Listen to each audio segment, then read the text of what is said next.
Good afternoon, everyone. We are the Group 10. And in this afternoon, we will be learning about theories on the origin of women's oppression.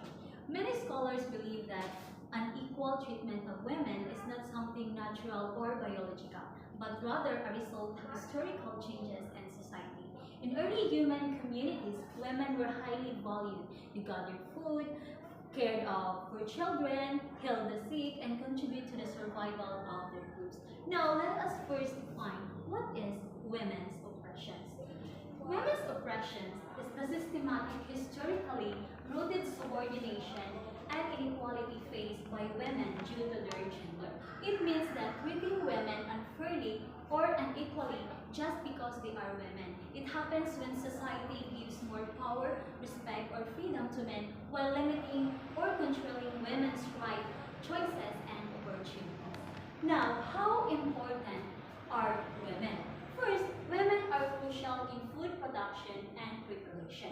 Yes, women have always played a pivotal role in ensuring that survival of families and communities through their involvement in food system. And next, women ensured survival of the species through foraging and gathering activities. Before agriculture and settled societies, early humans survived primarily through hunting and gathering, provided the majority of daily food intake up to 90%. This means that women's roles in foraging were not supplementary but foundational to human survival.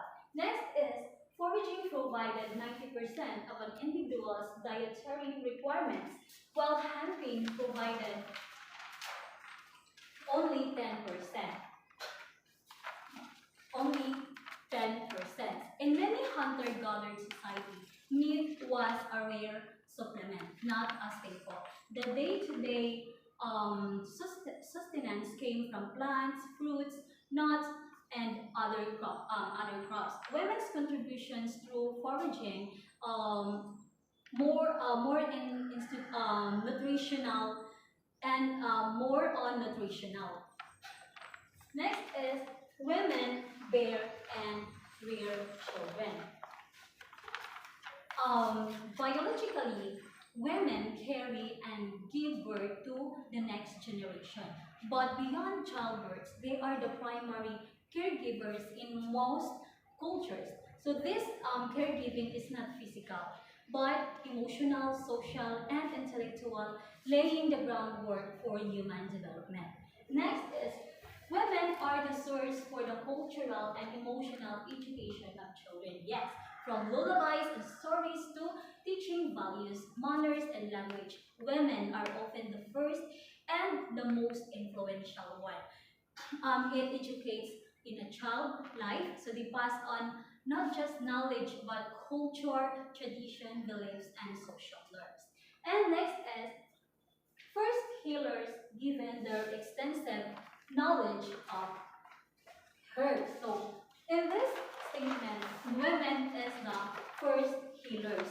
Women in many ancient societies were the original healers and herbalists. So their detailed knowledge of plants, roots, and natural remedies acquired through foraging and observation. So these are they made them the first doctors and midwives. So their role in healthcare was deeply and respected and essential for their community well-being. Okay. Next, women's oppression has a three theories. First theory is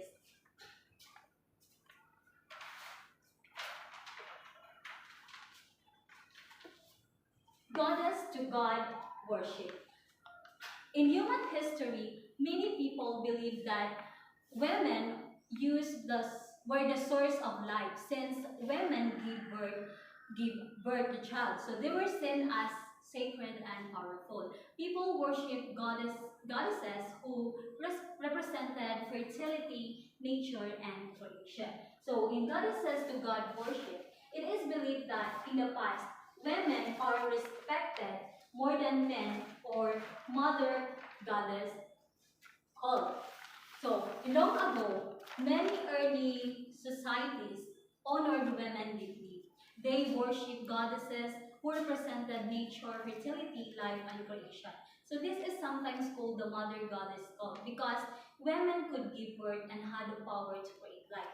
And they were seen as sacred and powerful. And also said that in some cultures, men who wanted to be persons of power emulated women. So in some of these ancient cultures, men who wanted to be a leader or spiritual figures tried to act like women.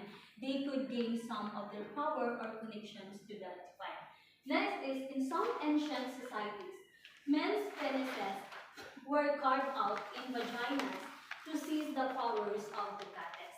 So in rare and symbolized religious rituals, some men even carved symbols of female body parts or the vagina onto themselves. So this was not about gender or identity as we understand it today, but about trying to claim the power of the goddess. They believed that by doing this, they could become spiritually stronger. And next,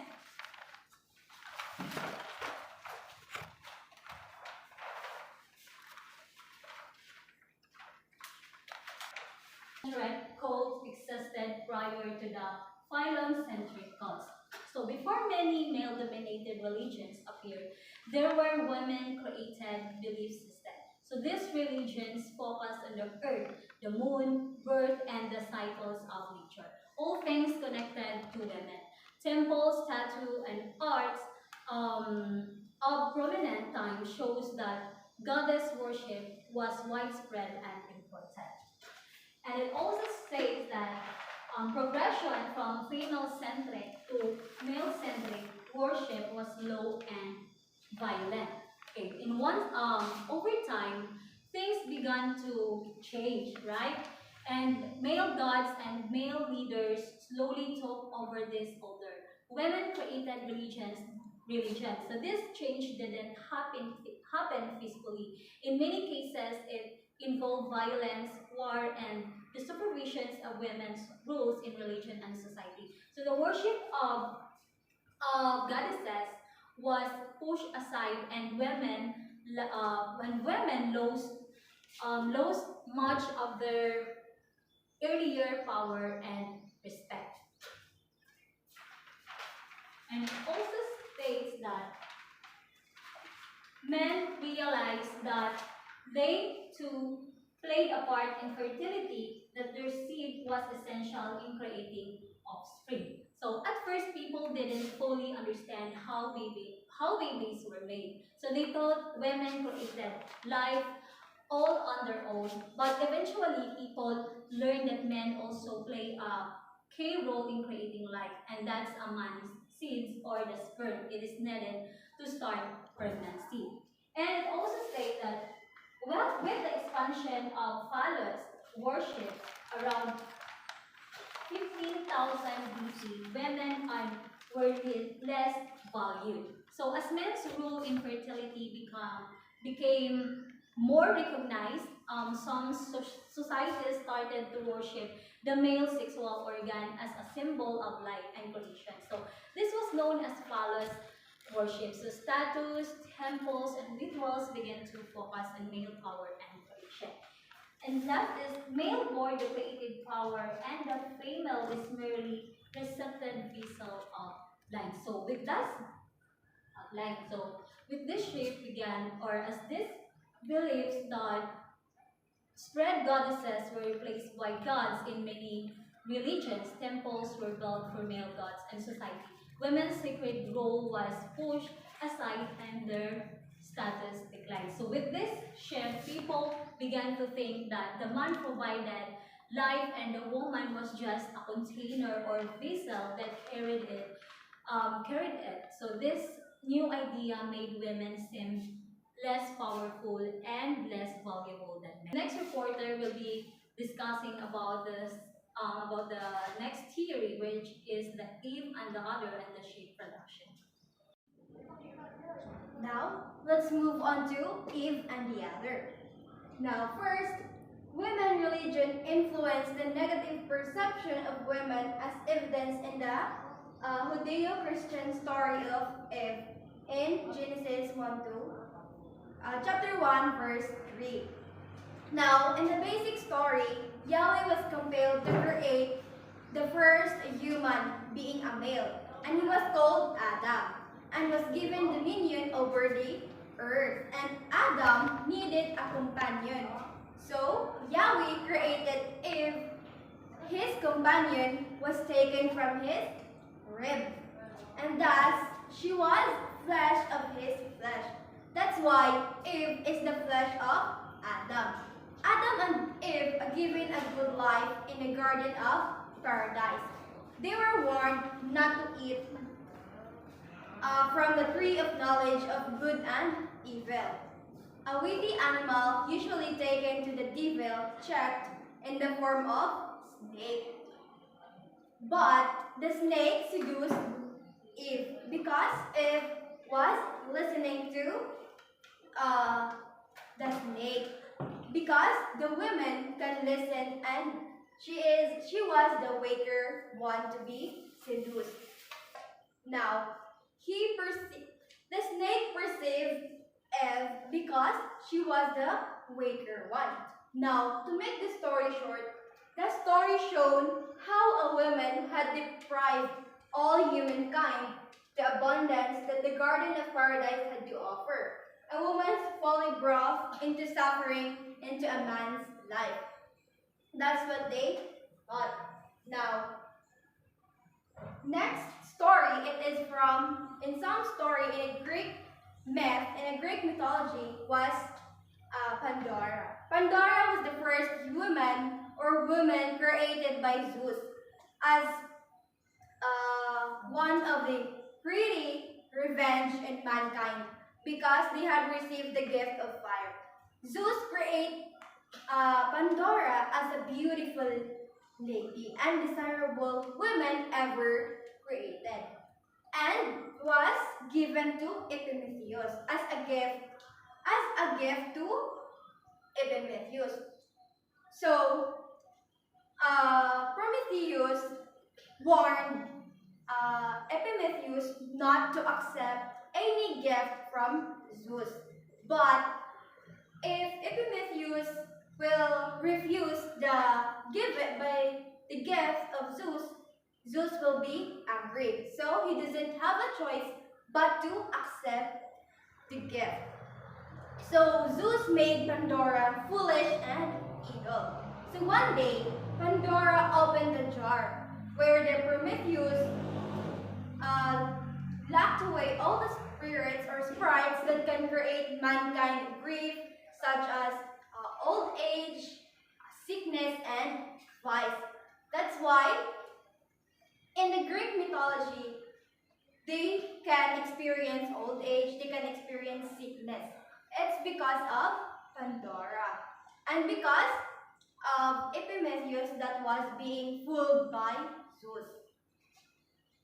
Now, in essentialist reason, women are the bearer of suffering because she was weak-willed and could not be trusted, because a woman is a weaker one and can be fooled by any things. And also, in essentialist reason, women are the reason for men to lose reason and responsibility, just like for what happened to Eve and Adam. Eve gave Adam, or they shared a fruit together. Even Adam knows that it is not good because Yahweh told them already or warned them already not to pick a fruit from the tree of knowledge. Now, next theory is a shift of production. Now, in the shift to agriculture is likewise a plausible theory for the suppression of women. Now, from hunting and foraging, the shift to agriculture is likewise a plausible theory for the suppression of women. Now, in human reproduction, for the purpose of creating more workers became a crucial task in society for men. they don't allow women to kanang mangaso because they believe that women can kanang magkuan sa mga bata ra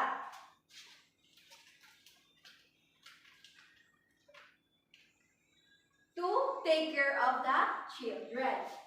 Now, sexuality had to be overseen so that the community could be assured that the children they produced would become loyal members of society so that they can follow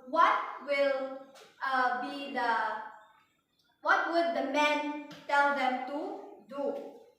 Or in a shift of production, men work in food production while women in labor production, those who are involved in food production were more empowered. So a woman doesn't have the right. So because they are just in their homes, men are more empowered because they are food gatherers, they are food hunters, and they give food to the women. Now, an essentialist reason, women are fundamentally built for childbearing and child rearing because of their smaller frames. So, in essentialist reason, they believe that a woman could only take care or nurture the child because they are awaker, they are awake. And the woman's mind is assumed incapable of abstract logical thinking, and they believe to be less capable of scientific and other highly academic endeavors. Now, women, and also they believe that women comes with natural impurities because they bleed on monthly basis. They have a monthly period. That's why they call them impurities. So also, in essentialist reason, the moral weakness makes them unsuitable for leadership. That's why they have make men more empowered and meaningful participation in religious rituals. Now, oppression of women is due to the nature of their gender or their social constructed rules. So women are smaller and less bulky and hence cannot become good warriors, laborers, and or athletes because they thought that women cannot be they thought that women can do anything because they are a weaker one. But right now women have the right to do what they want. A woman can do a man's task, right? Now, also in Eve and the other, women are the primary source of the humans' fall from paradise, thus cannot be trusted in building a better world for mankind. They thought that a woman could be kanang dali ra nga matintal. So that ilang more ilang ikuan right ang mga babayi nga kanang mo guide or mohimo nga leader. And that would be all. Thank you.